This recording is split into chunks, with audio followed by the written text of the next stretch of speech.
Hello YouTubers out there, this is Jerry Saravia at the movies. So today we're talking about 3 movies to see during the Christmas season that reflect Christmas. Two of these picks would be considered traditional picks, one of them not so much. Now, a lot of people tend to pick films that really don't have anything to do with Christmas other than the fact that the setting is at Christmas time. Die Hard, for some reason, has become a perennial Christmas favorite. It's set during Christmas, yes, but actually there are more themes about Christmas, interestingly enough, in Gremlins, which is set during Christmas time, than there is in Die Hard. I mean, I still don't see it because that movie could have been set at any time of the year and it wouldn't make any difference. It could have been set during July 4th and it wouldn't become a July 4th favorite, if you get my meaning. So, um, and I'm leaving out Home Alone, which I don't, certainly feels very Christmassy, that movie.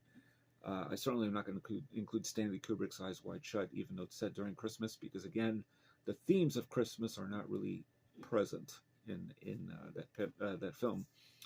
Um, when I say Home Alone, well, Eyes Wide Shut certainly I wouldn't include, and leaving out Christmas Story because everybody talks about a Christmas Story, so naturally that's become a thing. Then there are bad Christmas films, which we won't really get into. The worst being A Very Brady Christmas, which if you do have the misfortune of watching that, or if you've seen it back in the day when it was broadcast on television, I feel bad for you. Sorry. Of course, I didn't make the film. I shouldn't be sorry about anything. But anyway, so let's move along here with 3 films that I think, and there's one I would like to include, but I couldn't really find the DVD. I'm still sort of organizing my stuff here. Which would be George C. Scott in one of many adaptations of A Christmas Carol. That was a TV movie, and that is the single best Christmas Carol film I've ever seen. It should have been theatrically released. It is that good. But anyway, so I couldn't find it, so we have 3 instead of 4. First one, How the Grinch Stole Christmas. Of course, this should be included for anybody. It's 25 minutes long. It's the 1965-67 cartoon. There were 2 more that followed this, which I didn't know. One of them was The Grinch and the Cat in the Hat, or something of that nature. And then The Grinch, or on Halloween, or something. I'd like to see those. I'm kind of curious. But this is the one voiced by Boris Karloff. It has great songs. It's really quite heartwarming, and it still has an element of surprise to it. Like, even though you know how it's going to turn out, it still manages to be quite delightful for those 25 minutes. It's a unique kind of film. And of course, this character has become quite iconic ever since. I think The Grinch first made its appearance in 1957. I think in a book, one of Dr. Seuss' books. Anyway, Boris Karloff, The Grinch, the dog, great stuff. Great movie. It's one you can watch again and again during Christmas. I mean, it's really that good. So, yeah, that's definitely number 1 for me. That doesn't make it the best Christmas film ever made, but we're just talking about films that are suitable for Christmas time and are equally great films.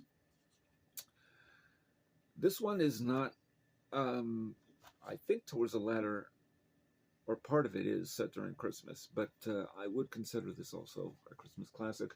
It's A Wonderful Life. And of course, Frank Capra's film from 1946, starring James Stewart, Donna Reed. We all know the story. The angel Clarence still gets to me every time this movie. It is so well made, so damn good.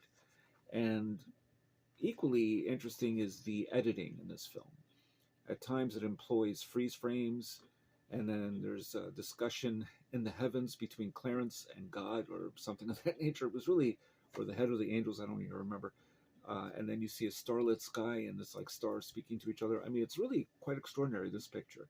A great love story. The marriage is well done in this film. I mean, as far as what I mean by that is it's well acted by both leads. So you could see how different their love, even though it still retains, their love is still retained, how different their love is for each other versus how they first met. But so it's still there, but there are some hardships, naturally, and that's what makes it interesting. I read this once, and I don't, I kind of agree. Danny Peary, who I interviewed many years ago, wrote these wonderful books on cult movies. This is, of course, considered a cult film. It was a box office failure to some degree when it first came out in 1946. Then eventually, with public domain and showings on TV, it changed, kind of like Wizard of Oz, same thing. But Danny Peary mentioned in his book on cult movies, he said that when George Bailey decides that he wished he never existed, and then you see what happens when he doesn't exist, that the cold, hard reality of a town like that, even though everybody can be loving to each other and everything else, they don't know this guy, he's a stranger to them. And we see their real feelings come out, and it's a cold, bitter reality, only because they don't know who he is. When George Bailey is there, it makes all the difference in the world, because he is a banker and he's out to protect the people in this small town of Bedford Falls, and they all love him because he really does care about them.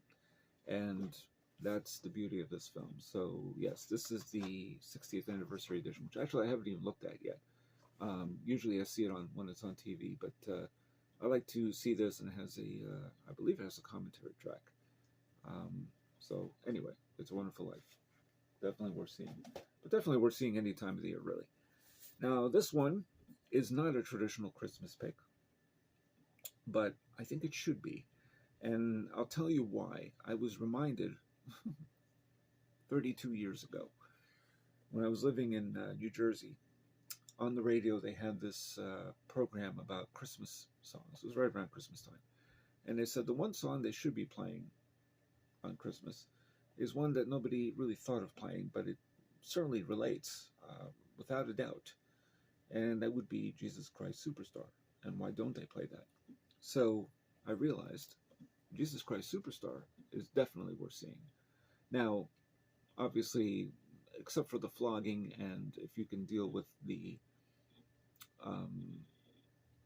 70s type of feel to it and vibe to it, this is an extraordinary film. This is still, to me, the best rock and roll musical ever made.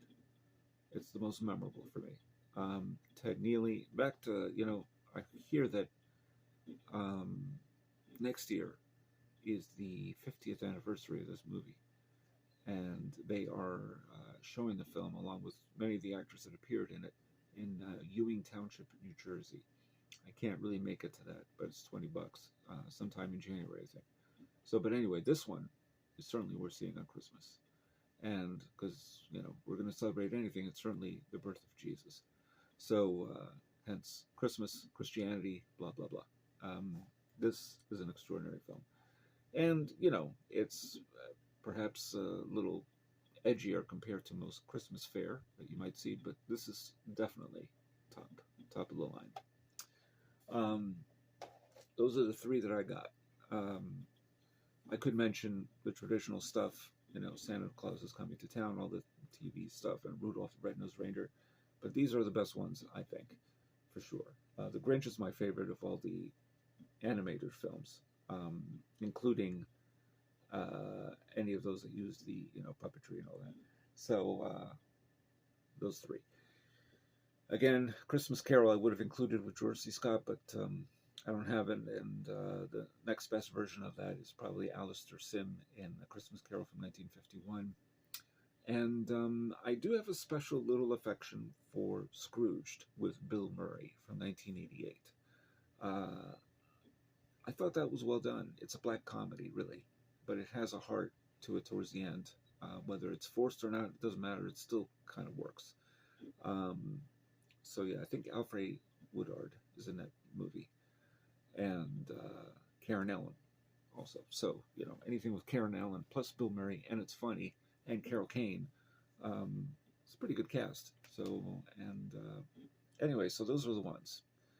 I don't know if I'll do any more videos before the end of the year. Probably not. It's kind of a busy season, but I thought I needed to do this video fast, so just before Christmas Eve, which is 2 days from now.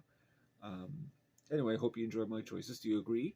Are there other films that are not necessarily traditional Christmas films that still employ Christmas themes that relate to Christmas that you feel are even better or more to your liking? Or do you agree with these three? Let me your thoughts, please. Please subscribe to my channel at Jerry Saravia at the Movies. And I guess that's all I got to say. Merry Christmas to everyone. Happy holidays. And I probably will not see you till next year. And I have a slew of other videos coming for sure. And this is Jerry Saravia at the Movies, signing off.